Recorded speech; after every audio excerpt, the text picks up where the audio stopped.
What is going on? Welcome back to the channel. Today we're going to be talking about 5 facts about money you weren't taught in school. Probably because you never went to school, though. True. Number one is debt. The word debt, it can be scary, it's intimidating to a lot of people, and a lot of people think that it's bad because that's what we were taught, is that if you have debt, it's bad debt. But today we want to tell you about good debt and the difference and the things about debt that we weren't taught in school. Really, what is good debt and bad debt? And is there such a thing? You hear this probably a lot of people talking about, oh, well, I have good debt, I have good debt. That's what you don't want to accumulate. You don't want to accumulate a lot of bad debt. So good debt, the simple thing is that I always refer back to is real estate, right?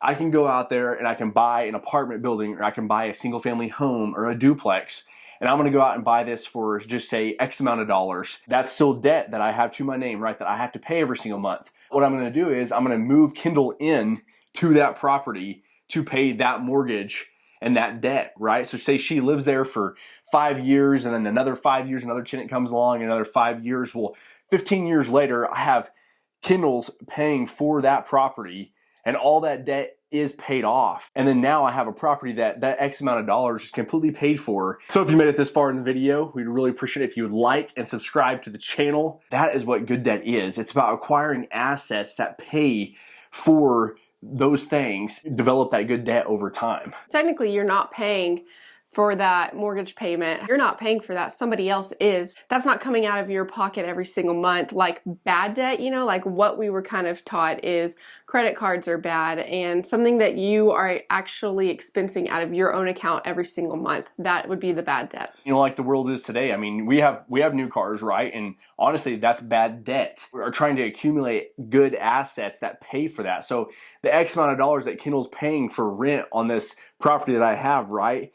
I get to keep that. Well, I could use that money over here, this good debt, and her money to pay for my truck over here, this bad debt. A lot of times too, right out of high school is people think of this whole like default plan where you go out and you buy brand new cars, right? And then these people have $800,000 payments a month on each one of their cars.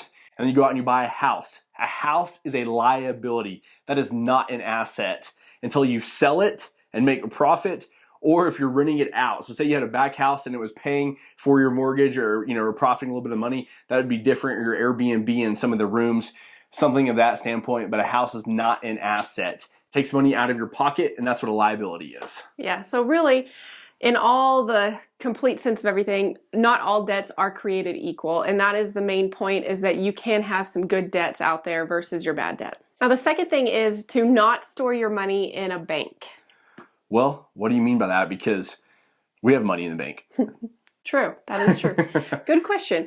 And what I mean by that is, you can have your excess amount of money for your savings, your emergency fund, anything like that for your expenses, and you need operating income to live on. But what I mean is, don't let it just sit there, your surplus of money that you think is making you money in your savings account, sitting there for 2 years, 5 years, and you're doing nothing with it. Don't just store it in the bank account and let it sit there and make you a percent or whatever every single year.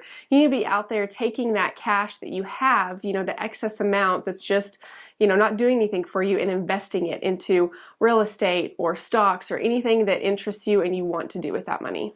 Yeah, you got to grow that money, because these people that their goal is to save their entire life, right? You're going to go and you're going to save for 50, 60 years. And then by the time you're already too old, right? So you ran out of the time. You might have the $1 million or $2 million in the bank, but now you can't really enjoy it because you worked your whole life just to save.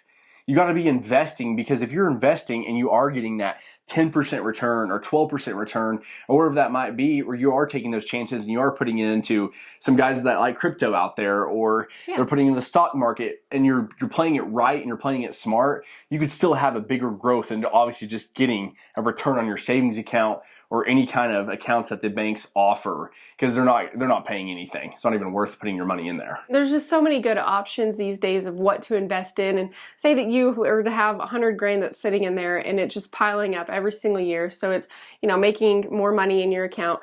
But the thing is like if you took that money and you invested into something, you could make 3 times, 5 times that in 1 year versus it just staying there and barely getting by. Yeah, and we're not saying don't go out there and maybe risk all of it, because you obviously want to keep those savings and all that. If you do have that 100,000 in there or that 50,000 in there, what's $5,000 or $10,000 that you're going to go and put that into an actual investment account and start growing it at an aggressive rate, because maybe all of a sudden 2 years from now you tripled that or quadrupled it versus, like I said, savings or something like that is going to put $1 in there with $100,000 in the account. It wouldn't be really worth your time or your money. But we were taught in school to be conservative and never take those risks and don't take the chance to go do that kind of stuff because you could lose everything. And that is true. I mean, you can have your failures and you're going to lose, every once in a while. Not everybody has success all the way up to the top. But if you don't ever try, then how do you ever know what you can have? Now, another thing that you weren't probably taught in school is to go out and invest in real estate or buy businesses or start a business, because we were taught that once you graduate high school, you go to college and you can get a business degree. You go pay to have a degree in something whenever the best way to actually do it is just start that business, and then you're going to learn from trial and error. There's no better way to learn than actually doing it yourself. As far as some of those business degrees, I know that you do need some of those. But what we're talking about is the part of that people that are wanting to learn entrepreneurship or wanting to go out there and build a business. Well, as far as building your business, you're going to learn by, like she said, trial and error and failure along the way. I mean, Right. we are living proof, because right out of high school, and even before that too, mowing yards to landscaping to all these different things that we did over the time, building a food business, we learned all these different steps and built those businesses. And I don't have a degree or anything. I mean, she does, but it was really going to be for teaching, and she didn't even use her degree.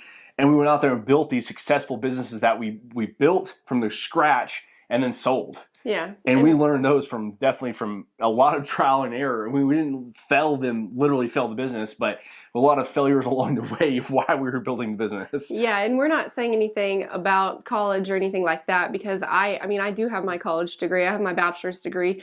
And I'm just saying that the most important things that I've learned about making money and investing and doing business is whenever we actually started doing it ourselves.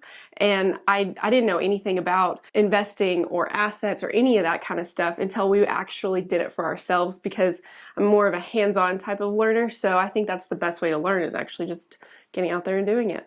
And the cold hard truth is whenever you get out into the business world and you're looking at buying businesses or real estate, I can tell you right now from living proof, me and Kendall, or especially me, I'm definitely not the smartest. There's a lot of other people probably even on YouTube right now watching our videos that are way smarter than we are. We have done the trial and error. We've gone out there and we've worked our butts off, and we will keep working our butt off to keep building what we have to build.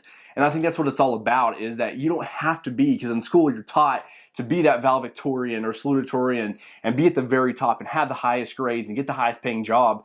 Well, to be honest with you, that really didn't even matter. Like right when we got out, you just start working and you start building your businesses, and you start training your mindset and listening to personal development that will trigger those where you move away from that school mindset to this business mindset, and your income will surpass any of those things you were taught in school. Oh, have the highest grades and do the best on the test. I mean, all that was a waste of time for me. I hated school. Real world application.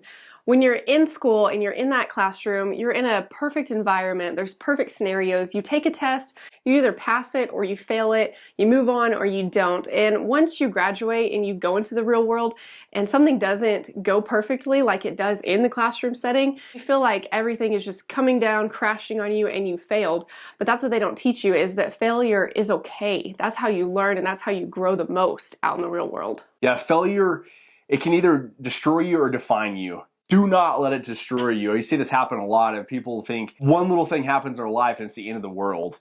And I promise you, there's going to be multiple things that happen. Yeah, and you can learn from those and you can move forward. Failure is okay in the real world. Say you're out there and maybe you just graduated and you just got your degree and you're applying for your dream job. And if you don't get it, that is okay. Or, you're not making the salary that you thought you were going to be whenever you graduated.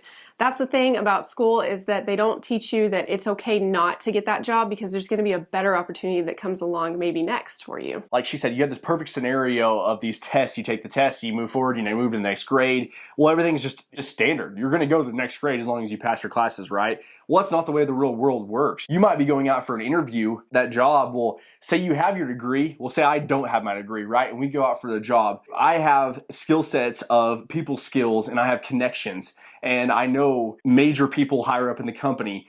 Well, I'm not saying that you necessarily wouldn't get the job, but there might be an instance that you don't get the job and they give it to some guy that has those people skills, that has those connections, that can sell. I mean, that whatever that might be. And it is discouraging because you're like, well, I did all the stuff they taught me to do. I went to school all those years and did all those things. Well, now it's just the real world, just not that way.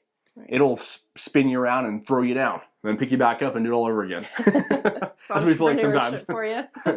Probably saved the best one for last, and that is that an 8-to-5 job is not the only way that you can go out there and earn a living and make money, because that is so far-fetched from, I think people are seeing, the opportunities now, and we all know that that is not the only option that you have. There's nothing wrong with a 9-to-5. I think that's awesome if you get a job, especially your dream job, you worked hard for it. Absolutely. We definitely need all those people out there that are going to be doctors and all those things.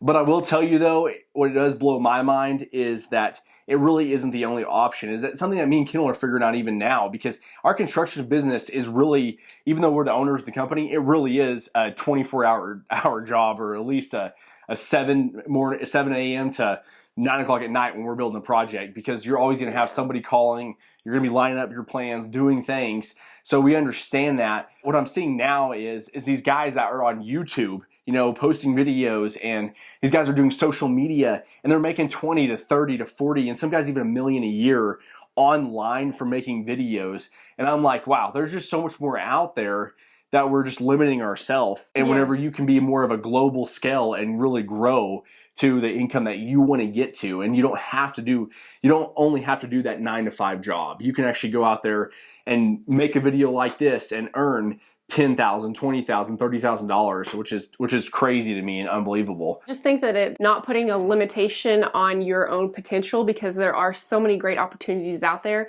and just to get creative. And that's another thing too, is that there's different ways to go and make money. And I think discovering your talents and your creativity will really find those things that you love to do and make you a lot more money out there.